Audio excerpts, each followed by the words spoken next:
La Asociación de Magistrados Fiscales del Uruguay salió ayer a respaldar a la fiscal Alicia Ghione, que tiene a su cargo la investigación en torno al ex senador Gustavo Penades. La doctora Ghione había quedado cuestionada este domingo por un informe del programa de televisión Santo y Seña, donde se publicaron chats de la fiscal con algunas de las víctimas del caso Penades. Allí se podía notar, según señaló el conductor del espacio, que la magistrada mantenía una relación confianzuda con esos denunciantes. Por ejemplo, de acuerdo a algunas de las capturas de pantalla de celular que se mostraron, la fiscal compartió con una de las víctimas su impresión de que una logia masónica podría estar involucrada en el caso. En otro de los intercambios, Ghione se comunica con Jona, que sería Jonathan Mastropierro, y le dice: ojo, Jona, porque podés estar pinchado ilegalmente. Luego de que el interlocutor le preguntara si eso era posible y asegurarle que iba a cambiar de celular, la fiscal le contestó: surge algo de la evidencia que es posible, y reafirmó: en corrupción todo es posible. En otro mensaje le dijo textualmente: vamos arriba, Penades es lamentable, con esto se hunde. Es material para que vaya preso cuando hagamos las denuncias. Y los tribunales no le van a dar la razón porque divulgar el nombre de la víctima es grave, muy grave, decía textualmente la doctora Ghione. A raíz de estas revelaciones, la Fiscalía de Corte determinó el lunes el inicio de una investigación administrativa en la Fiscalía de Delitos Sexuales de Sexto Turno, liderada por la doctora Ghione. Ayer tuvimos un primer enfoque a propósito de esta situación que ha quedado planteada. La entrevista era con el experto en Derecho Penal, Germán Aller. Hoy seguimos. Hoy estamos en comunicación con el presidente justamente de la Asociación de Fiscales, el fiscal William Rosa, para tener otro punto de vista. ¿Qué tal, fiscal Rosa? ¿Cómo le va? Un gusto saludarlo. Romina, Emiliano, ¿cómo están? Un gusto. ¿Cómo definiría usted? Ayer la Asociación de Magistrados Fiscales salió a respaldar la actuación de la doctora Ghione en este tema. Emiliano citaba allí parte de esa comunicación que trascendió. ¿Usted cómo evalúa o cómo ve el vínculo con las víctimas en esos diálogos que mantenía la doctora Ghione? Y en una precisión anterior, sería que no sé si la secuencia de los mensajes, tal como lo leyó Emiliano, fue así, ¿no? O sea, si asignar que alguien dice algo u otra persona dice otra cosa, están así como surge de lo que leyó Cotelo. Por otro lado, sin perjuicio de eso... Sí, a ver, estos son capturas de pantalla de chats entre la doctora Ghione, la fiscal Ghione, y una de las víctimas, o varias de o dos por lo menos de las víctimas, pero claro, de por medio está incluso que este caso ha tenido componentes y ha tenido elementos que se sumaron, que tiene que ver con diálogos o conversaciones mantenidas por plataformas digitales, por redes sociales, por ejemplo, que fueron truchos, ¿verdad? De todas formas, hecha esta salvedad, ¿usted cómo ve, sobre todo en líneas generales, es frecuente que se comuniquen así, fiscales y víctimas? Yo no decía de falsificación, sino de quién dice qué en el orden de las capturas, ¿no? Porque a veces es difícil esto. Pasando directamente a lo que usted me preguntaba, nosotros, yendo al plano general, ¿no? A mí no me gusta hablar tanto de lo particular, porque en lo particular a veces se pierde una visión más abstracta de la situación. Nosotros tenemos una obligación, que es la obligación de atender, proteger a las víctimas de los testigos, y en el estatuto de la víctima consignado en el Código de Proceso Penal se establece que las víctimas tienen derecho a estar absolutamente informada en todas las etapas del proceso, y eso es una obligación que tiene la Fiscalía, en este caso que tienen los fiscales. Después, ¿cómo se da esas comunicaciones? No hay ninguna protocolización al respecto. Incluso yo, para sacarlo de Uruguay, una vez fui a un congreso, una actividad de la que me mandó la Fiscalía en El Salvador, y ahí uno de los fiscales de Estados Unidos decía, bueno, en este caso hasta de se refería a una cuestión de un colaborador, ¿no? Una persona que es un delincuente, hablando mal y pronto, es un delincuente que colabora con la Fiscalía, y en eso decía el fiscal que él quería generar un vínculo de confianza con ese colaborador a los efectos de que esa colaboración tuviese éxito en el juicio, ¿no? Porque al se materializar ahí, entonces los límites de ese ida y vuelta eran muy sensibles, y él decía, yo no tengo la receta en este sentido, más le digo que en este caso yo creo que me equivoqué, y en un momento hasta le tuve que poner un freno al colaborador en cuanto a ese vínculo de confianza entre él y yo. Entonces,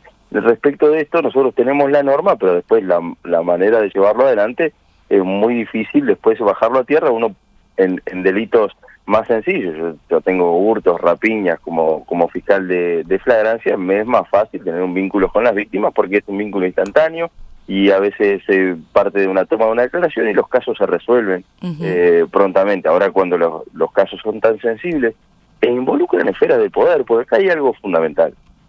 Este ruido que existe en este caso, el ruido que existió en el caso conocido como caso Astesiano, los ruidos que se conocen en estos casos que tienen mucho impacto, tienen a los fiscales en los focos, y esos fiscales van a recibir muchísimos embates. Esto está sumamente dicho y estudiado y analizado en el contexto regional. Entonces, desde estas esferas de poder, y cuando hay denunciantes o imputados de mucha relevancia, los fiscales van a ser atacados, tratando, bueno, de que la Fiscalía tome resoluciones que favorezcan a esos centros de interés, o que sean apartados esos fiscales de los casos tales o cuales, ¿no? Fiscal Rosa, le propongo escuchar lo que decía ayer el catedrático en Derecho Penal, Germán Aller, a propósito de este mismo tema, a ver cuál era su visión al respecto. Lo que corresponde es un trato, obviamente, muy humano, sensible ante las situaciones, eso está de más decirlo, pero prefiero ser obvio y decirlo, pero sin perjuicio de ello no se puede trazar un vínculo que tiene prácticamente el formato de una amistad, con emojis y comentarios que no corresponden, que puede pensarlos la fiscal, pero no, de ninguna manera pueden plantearse a una persona, en este caso, que sea potencial víctima, pero a su vez que también puedan tener giros las investigaciones. No me refiero a este caso específicamente, sino hipotéticamente a cualquiera. A veces hay giros, y lo que empieza de una manera termina de otra. Entondel fiscal esperamos ponderación, esperamos ecuanimidad, aunque sea parte. ¿Cómo ve esos comentarios del doctor Aller en torno a este tema y a lo que usted estaba señalando, Rosa? Y está bien, desde el deber ser. A mí me gusta siempre estas críticas que existen respecto del trabajo de la Fiscalía y bueno, como se dice mucho respecto de cómo debe ser el trabajo de la Fiscalía.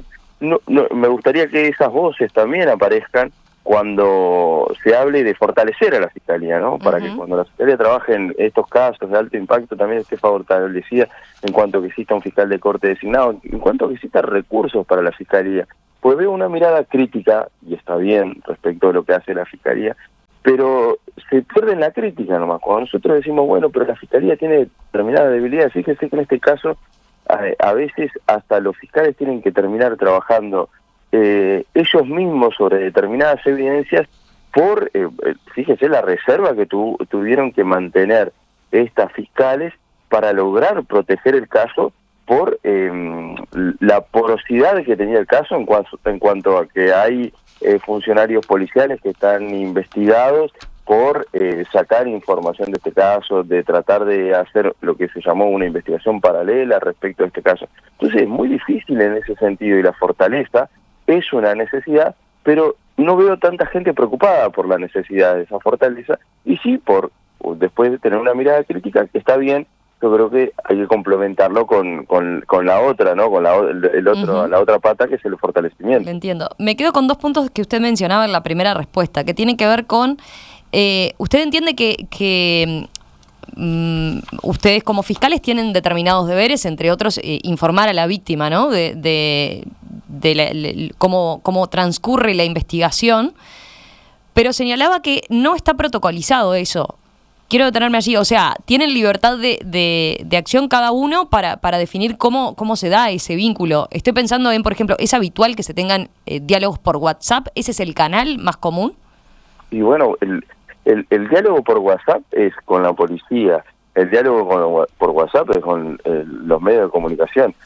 ¿Cómo no va a ser con la víctima? Si yo el medio más útil de tener, de cumplir con esa obligación de atender a la víctima, fíjese, yo le traslado algo que me pasa a mí usualmente. Yo cuando llamo a una víctima, ocurre una rapiña, yo llamo a una víctima y la víctima no me atiende el teléfono. Obviamente, porque la gente no está acostumbrada a recibir una llamada de un número X. Entonces lo que hago yo es mandarle un mensaje de texto. Ese mensaje de texto no me lo responden tampoco. Y cuando le mando un WhatsApp a la víctima, ahí recién recibo una respuesta y se da una comunicación. O sea que el WhatsApp es un medio de muchísima utilidad para esta comunicación con la víctima. Entonces, obviamente ahí uno tiene que valerse de los medios más eficaces para cumplir con la obligación que le impone la norma. Entiendo las ventajas que tiene el WhatsApp, creo que las compartimos todos, las que acaba de explicar usted, pero al mismo tiempo el WhatsApp tiene otra característica, documenta todo, ¿no? Sí. Queda todo escrito y archivado, sobre todo si las comunicaciones son por escrito, queda todo en el teléfono celular del otro, y ese otro puede hacer con esos mensajes lo que quiera, en ese momento o después, según las circunstancias, ¿no? Sí. Y está bien. No, pero mi pregunta es si los fiscales son conscientes de eso. Es elemental, pero resulta que es un detalle muy delicado para las comunicaciones de un fiscal. Eso de que lo que expresa por esa vía quede archivado, quede documentado. Está bien. Yo a lo que voy es que nos detenemos me parece, ¿no? Humildemente, que nos detenemos en una cuestión fundamental que es lateral respecto de esta comunicación y no vemos lo medular aquí, que es lo trascendente de esta causa y los embates que va a sufrir la Fiscalía y incluso una Fiscalía a la que se dice que se armó una investigación paralela para perjudicar su investigación, que han habido filtraciones de esta investigación y que la Fiscalía no lo ha podido parar. El otro día en este mismo programa de televisión decían, bueno, que la fiscal había tratado de comunicarse con un periodista o por interpósita persona, lo que sea, los efectos de que el periodista no exponga en su programa una filtración que perjudicaba su investigación. Entonces, acá en este caso no estamos hablando de filtración, ¿no?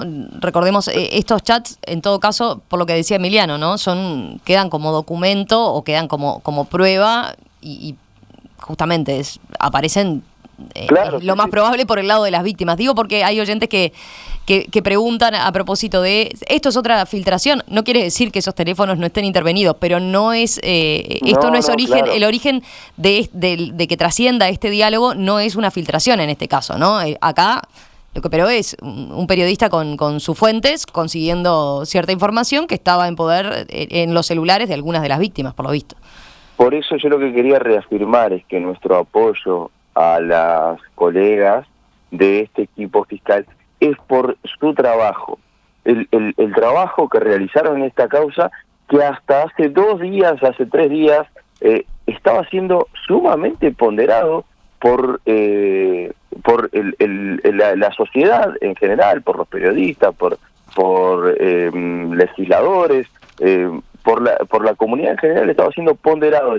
Ahora, cuando aparece una visión en un programa de televisión de parte de un imputado, de una persona que es denunciada en una causa dentro de la Fiscalía y que tiene otras causas dentro de la Fiscalía, aparece este cambio de foco y de mirada hacia la Fiscalía a partir de ese programa. Entonces, esto es algo que pasa el cambio de mirada, o sea, el tratar de ir contra la Fiscalía cuando se trata de imputados, esto pasa permanentemente y dependiendo el poder que tengan esos imputados o denunciantes, a veces, si tienen poder político van a ir desde el punto de vista de la política, si tienen poder mediático van a ir desde el punto de vista de los medios y la Fiscalía está sometida a esas situaciones que lo que está en juego también ahí es la fortaleza institucional de un organismo que la ley le ha designado investigar y perseguir delitos.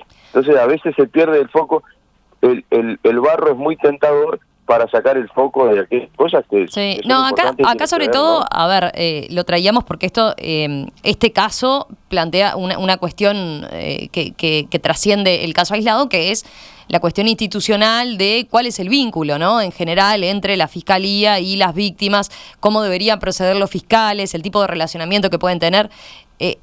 Fue la excusa, el pretexto de estos chats concretamente, pero pensando más en términos generales, doctor Rosa, quería preguntarle, ¿usted entiende que eso que decía, bueno, no está protocolizado el tipo de vínculo que hay que tener, para ustedes sería aclaratorio? ¿Para ustedes es necesario fijar un marco de reglas o es partidario de que, como está hasta ahora, ¿no? Que cada fiscal entonces proceda de la forma que entienda conveniente para, entre otras cosas, ganarse la confianza de la víctima? No, claro, sí. Yo sigo sin entender sin entender por qué es tan importante esto. Al final logra su éxito quien quiere atacar a la Fiscalía por esta vía, porque logra instalar el tema y que todos después estemos hablando de esto. Yo lo que digo respecto del vínculo, la forma en que la Fiscalía debe cumplir su obligación de atender e informar permanentemente a las víctimas difícilmente pueda estar estandarizado, sí, porque depende, los delitos son diferentes y las víctimas son diferentes. Por eso yo le planteaba la diferencia abismal que hay entre una víctima de un hurto y una víctima de un delito sexual. No olvidemos aquí que estamos hablando de delitos sexuales. Y el lamento que me genera, le digo la verdad, es que después las discusiones pasen a cuestiones sumamente laterales y no a ver si la Fiscalía realmente tiene la fortaleza para salir exitosa en estas investigaciones, porque cada vez que hay investigaciones hay un ruido y se habla incluso de querer apartar a los fiscales de estos casos, algo que en las recomendaciones del Consejo de Naciones Unidas, de la Organización Internacional de Fiscales como órgano consultor de Naciones Unidas, que en el ámbito de la Unión Europea también se da, de que el procurar o el que se aparte un fiscal de un caso cuando no hay una investigación administrativa concluida es uno de los elementos que a veces se toma para considerar si en un lugar el Ministerio Público sufre presiones indebidas o no. Entonces, estos casos que son, o estas cuestiones que son más abstractas, que a mí me gusta mostrarlas, creo que no hay mucho paño para mostrar estas cuestiones, porque siempre las discusiones discurren en cuestiones laterales que son, a los efectos mediáticos, rinden mucho más, pero estamos hablando de instituciones acá, y a veces eso se pierde y se somete a estas instituciones al descrédito público, ¿no? Después termina esto en el descreimiento de las instituciones, y cuando la Fiscalía tiene que investigar causas que son importantes, que son trascendentes, el resultado de esas investigaciones ya aparece menguada por una visión colectiva respecto de la Fiscalía que es como que es asustada desde ciertos lugares, de ciertos centros de poder, para que se siembre ese descreimiento en la Fiscalía. Es un panorama muy jodido en este sentido, y es difícil después para la Fiscalía tener una fortaleza institucional para investigar. Sí, para investigar hurtos y rapiñas, van a ver que la Fiscalía va a seguir siendo exitoso en eso, pero después, y en el plano regional es bastante informativo en este sentido, después en causas que son muy trascendentes en sentido de impacto, las fiscalías aparecen debilitadas, y es adrede ese debilitamiento, ¿no? Y es algo que no se está viendo y que creo que preferimos siempre la coyuntura o aquello que genera más impacto en lo inmediato, ¿no? Doctor William Rosa, presidente de la Asociación de Magistrados Fiscales del Uruguay, gracias por estos minutos esta mañana aquí en Perspectiva. Muchísimas gracias a ustedes por el contacto. Que pase bien.